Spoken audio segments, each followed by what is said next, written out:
बातमी सोलापूरमधली सोलापूर महानगरपालिकेच्या सभागृहामध्ये नव्यानं होणाऱ्या पाणी पुरवठा योजनेवरून मोठा गोंधळ झालाय। सोलापूर महानगरपालिकेमधील शिवसेनेचे गटनेते अमोल शिंदे आणि काँग्रेसचे गटनेते चेतन नरोटे यांना निलंबित करण्याच्या सूचना देण्यात आल्या। दोन्ही सदस्यांना आजच्या एका दिवसासाठी निलंबित करण्याचा महापौर विनायक कौंड्याल यांनी आदेश काढलाय। प्रचंड गोंधळाच्या दरम्यान संख्याबळाच्या जोरावरती नवीन पाणी पुरवठा योजना मंजूर करून घेण्यात आली आहे।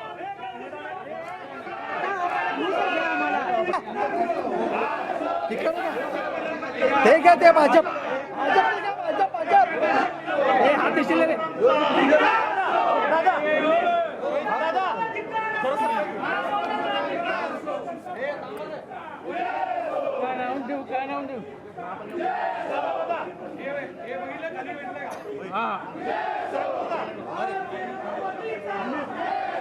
आफताब शेख आमचे प्रतिनिधी आपल्याला या संदर्भातली माहिती देत आहेत।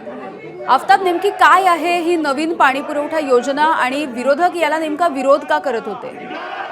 यामिनी खरं तर सोलापूर महानगरपालिका क्षेत्रामध्ये आता 8 दिवसाआड एकदा पाणी पुरवठा होतो आणि ही पाणी पुरवठा सुरळीत करण्यासाठी महानगरपालिकेनं नवीन पाणी पुरवठा जी आहे जवळपास 1400 कोटी रुपयांची योजना जी आहे ती आज महापालिकेच्या सभेमध्ये अजेंड्यावरती आणलेली होती। मात्र हे असताना जागतिक बँकेनं जवळपास 50% कर्ज जे आहे ते देण्याचं ठरवलेलं आहे। मात्र जागतिक बँकेनं कर्ज देताना कर प्रणाली सुधारण्याचे आदेश याची सूचना ज्या आहेत ते महापालिकेला दिलेले आहेत आणि त्यानुसार शहरावरती नवीन कर लादला जाईल अशी भीती जी आहे ती विरोधकांना आहे। या संदर्भातला खुलासा मागत असताना महापालिकेतील जे विरोधी पक्ष आहेत त्यांच्यामध्ये आणि महापौरांमध्ये वाद झाला आणि या वादामध्ये शिवसेनेचे गटनेते अमोल शिंदे आणि काँग्रेसचे गटनेते चेतन नरोटे या दोघांना प्रचंड वादानंतर महापौरांनी निलंबित केलेलं आहे आणि प्रचंड गोंधळामध्येच ही नवीन पाणी पुरवठा योजना जी आहे ती मंजूर केलेली आहे। त्याशिवाय पटलावरती असलेले जे आजचे सगळे विषय होते ते प्रचंड गोंधळामध्ये मंजूर करून घेण्यात आले आहेत। सभा जरी तहकूब झालेली असली तरी आता महापालिकेच्या पायऱ्यांवरती दोन्ही गट जे आहेत विरोधी पक्ष आणि भाजप हे दोन्ही एकमेकांच्या समोर उभे टाकलेले आहेत। एकमेकांच्या विरोधामध्ये घोषणाबाजी जी आहे ती करताना आपल्याला पाहायला मिळते। तर नवीन पाणी पुरवठा योजनेमुळे सोलापूर शहराला 1 दिवसा पाणी पुरवठ्याची ही योजना आहे। मात्र शहरावरती नवीन कर लादला जाईल या भीतीमुळे हा सगळा वाद जो आहे तो रंगल्याचा आपल्याला महापालिकेच्या सभागृहात पाहायला मिळतोय। यामिनी अगदी आफताब, ज्या वेळेला ही सगळी चर्चा आतमध्ये सुरू होती किंवा गोंधळ सुरू होता त्याच वेळेला सोलापूरचे जे नागरिक आहेत जे पाण्याच्या अभावी तरसतायत अक्षरशः 8-8, 10-10 दिवस ते सगळे आंदोलन देखील करतायत याच्याच गेटवरती। नक्कीच यामिनी खरं सोलापूर महानगरपालिका क्षेत्राचा जर आपण विचार केला तर अत्यंत विदारक अशी परिस्थिती आहे। संपूर्ण शहरामध्ये 8 दिवसाआड पाणी पुरवठा होतो। हद्दवाढ भाग असेल किंवा जो पूर्व भाग आहे त्या ठिकाणी तर पाणी पुरवठ्याचा प्रश्न अतिशय गंभीर बनलेला आहे। नवीन पाणी पुरवठा योजना मंजूर करण्यासाठी एकीकडे सभागृहामध्ये चर्चा सुरू असताना प्रभाग क्रमांक 11 मधील जे सगळे नागरिक आहेत ते महापालिकेच्या प्रवेशद्वारावरती घागर घेऊन आलेले होते। जवळपास 10 ते 15 दिवसापासून पाणी नाहीये अशा या सगळ्या नागरिकांचं म्हणणं होतं। त्यामुळे महापालिकेमध्ये नव्यानं पाणी पुरवठा योजनेची चर्चा होत असताना गेटवरती मात्र नागरिक जे आहेत ते प्रचंड उन्हामध्ये आंदोलन करताना देखील आपल्याला पाहायला मिळालेले आहेत।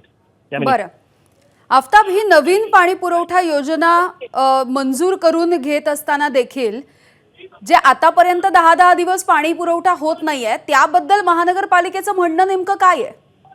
यामिनी सोलापूर महानगरपालिका क्षेत्रामध्ये सोलापूर शहराला उजनी धरणातून पाणी पुरवठा होतो। उजनी धरणातून जी पाईपलाईन आहे ती अतिशय जुनी होती त्यामुळे महापालिकेनं नवीन पाईपलाईन जी आहे ती मंजूर केली आणि ती पूर्ण देखील केलेली आहे। गेल्या अनेक वर्षांनंतरचा हा प्रकल्प पूर्ण झालाय। मात्र महापालिकेच्या म्हणण्यानुसार जरी नव्यानं पाईपलाईन आलेली असली तरी शहराला पाणी पुरवठा करणं अजूनही शक्य नाही। त्यामुळे शहरातली जी पाणी वितरण व्यवस्था आहे ती पूर्णतः बदलावं लागणार आहे अशा पद्धतीचं महापालिकेचं म्हणणं आहे।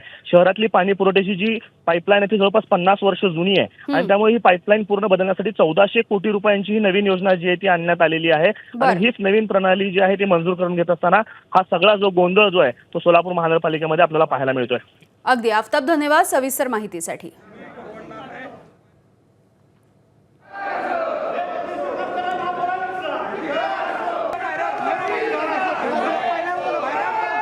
तर नव्या पाणी पुरवठा योजनेच्या मुद्द्यावरून आज सोलापूर महानगरपालिकेच्या सभागृहामध्ये मोठा गोंधळ झालेला बघायला मिळालेला आहे।